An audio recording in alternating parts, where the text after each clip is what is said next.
공탁금을 정할 때 중요한 거는요, 죄명입니다. 첫 번째로 중요한 건 죄명이에요. 두 번째로는 범죄의 형태와 범행 수법이라는 것도 고려가 되어야 된다는 겁니다.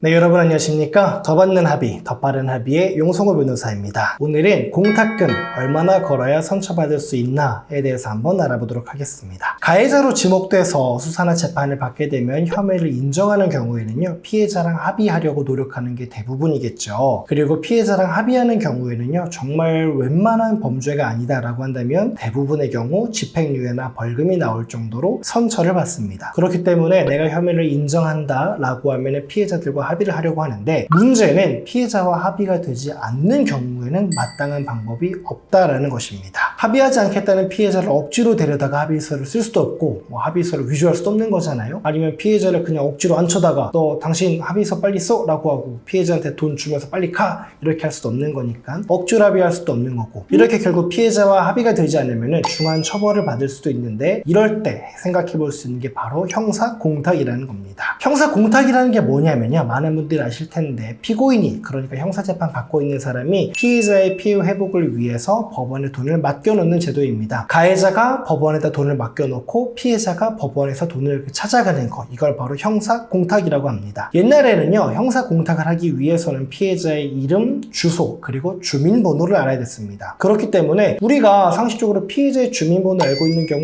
거의 없잖아요. 그러니까 피해자가 동의해주지 않으면 공탁이 거의 불가능했습니다. 그런데 법이 바뀌면서 이제는 피해자의 인적사항을 몰라도 공탁이 가능해졌고, 즉 피해자의 동의가 없어도 공탁이 가능해졌다는 것입니다. 그래서 오늘은 형사공탁제도 전반에 대해서 한번 알아보는 시간을 갖도록 하겠습니다. 자, 먼저 첫 번째입니다. 공탁은 여러분 언제 할 수 있을까요? 저랑 상담하시는 분들, 이런 분들이 있으세요. 경찰 수사받고 검찰 조사받으면서 변호사님 저 공탁하고 싶습니다 라고 말씀하시는 분들 많은데요, 경찰, 검찰 수사 단계에서는 공탁을 할 수가 없습니다. 공탁은요, 형사 재판 단계에서만 할 수 있습니다. 두 번째, 많은 분들이 질문을 합니다. 그러면 합의나 공탁이나 똑같은 거 아닙니까? 괜히 합의하려고 애쓰느니 차라리 공탁하면 되는 거 아닙니까? 우리 공탁합시다 라고 얘기하는 분들이 있는데, 그러면 안 됩니다. 공탁과 합의는 엄연히 다릅니다. 합의하면요, 크게 처벌받을 가능성이 거의 없어집니다. 그런데 공탁만 해서는 반드시 선처받을 수 있다고 단정할 수가 없습니다. 특히나 공탁했는데 피해자가 나 저 공탁금 안 받을래요.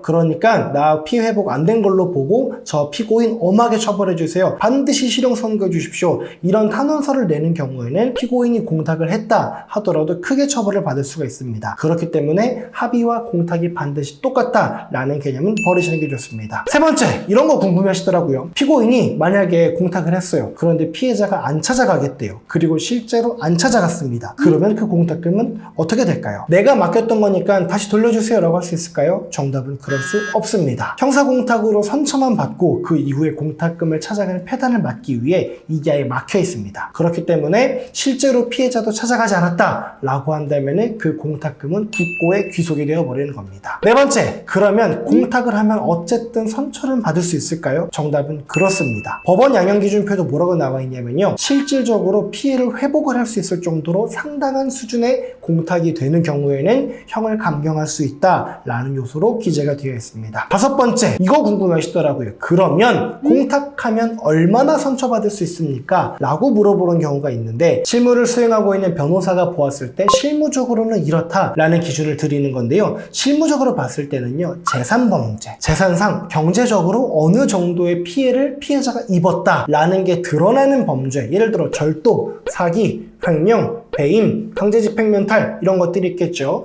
이런 재산범죄 사건 같은 경우에는요, 피해액과 그리고 피해가 발생한 순간부터 지금까지 이자와 그리고 위로금 이 정도를 합해서 공탁하면 거의 합의한 것과 동일한 수준으로 효력이 있습니다. 그 외의 사건의 경우에는요, 재산범죄 외의 사건의 경우에는요, 합의한 것과 비교했을 때 50에서 70% 정도의 효력이 있는 걸로 실무적으로 느껴집니다. 여섯 번째, 제일 궁금해하시는 거죠. 그러면 대체 얼마나 공탁해야 선처받을 수 있습니까? 살인죄를 저질러 놓고 100만 원 공탁해 놓고 저 공탁했으니까 선처해 주세요. 절대 안 되겠죠. 법원 역시 상당한 금액을 공탁해야 된다 라고만 하고 있을 뿐 그 상당한 금액이라는 게 얼마인지는 전혀 기준도 나와 있지 않고 법에도 있지 않습니다. 그래서 실무를 담당하는 변호사 입장에서 실무적으로 보았을 때 이 정도 금액이면은 상당한 금액이라고 볼 수 있을 것 같아요 라고 말씀드릴 수 있는 선을 말씀드리려 합니다. 참고적으로 말씀드리면요, 이거는 실무를 담당하는 저의 입장에서 말씀을 드린 거지 반드시 이게 객관적 기준이 아니고 이거보다 더 적게 공탁을 했다고 해서 그거는 상당한 금액이 아니야 이렇게 그 누구도 말씀드릴 수 있는 건 아니다라는 겁니다. 공탁금을 정할 때 중요한 거는요, 죄명입니다. 첫 번째로 중요한 건 죄명이에요. 살인죄냐 절도죄냐, 살인죄가 당연히 더 죄명이 무겁죠. 그러면 당연히 살인죄에 있어서 더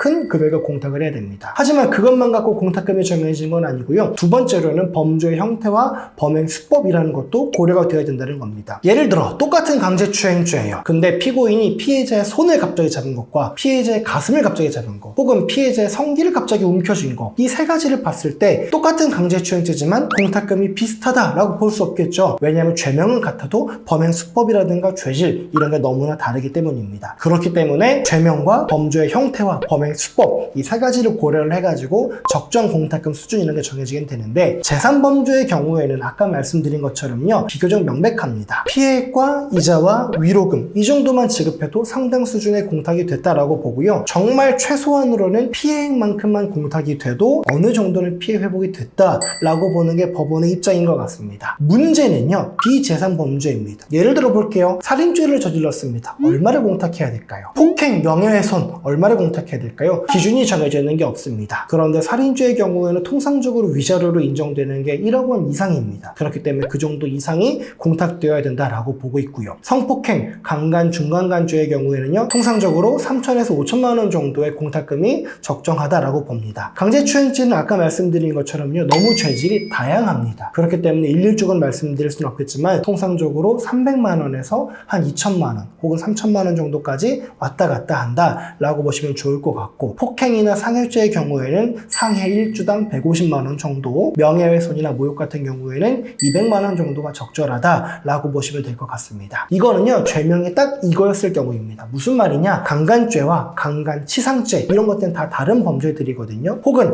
폭행, 상해죄, 상해 한 번 저지른 것과 상해죄가 여러 번 있는 것, 모욕, 명예훼손죄가 죄명 하나인 것과 죄명이 여러 번 반복되는 거 다 다르거든요. 이거는 당연히 딱 그 죄명으로 해서 한 번의 범죄를 저질렀을 때 설명을 드린 선입니다. 앞서 말씀드린 것처럼요, 이게 절대적인 기준은 절대 아닙니다. 실무적으로 이 정도 선이면 그래도 선처받을 수 있을 정도는 공탁을 했겠다라고 싶은 게 바로 이제 말씀드린 선이니까요, 참고만 하시면 좋을 것 같고, 앞서도 말씀드렸지만 피고인 입장에서 아무리 상당한 금액을 공탁했다 하더라도 피해자가 나 그거 공탁금 수령 안 합니다 라고 의사표시하고 저 사람 반드시 엄하게 처벌해 주세요 라고 엄벌탕에서 제출하면요, 상당한 금액을 공탁을 했음에도 불구하고 처벌은 처벌대로 받고 그 공탁금은 아깝게 굳고 귀속되고 이렇게 되는 결과가 발생할 수 있습니다. 그러니까 형사 고소를 당했다, 재판 진행 중이다 라고 하면은 아예 뭐 너랑 합의 안 해, 공탁법 개정됐대, 나 공탁하고 말지 라고 하지 마시고 반드시 피해자와 합의하시기 바라고, 그럼에도 불구하고 의견차가 좁혀지지 않았을 때 최후의 수단으로만 생각하셨으면 좋겠습니다.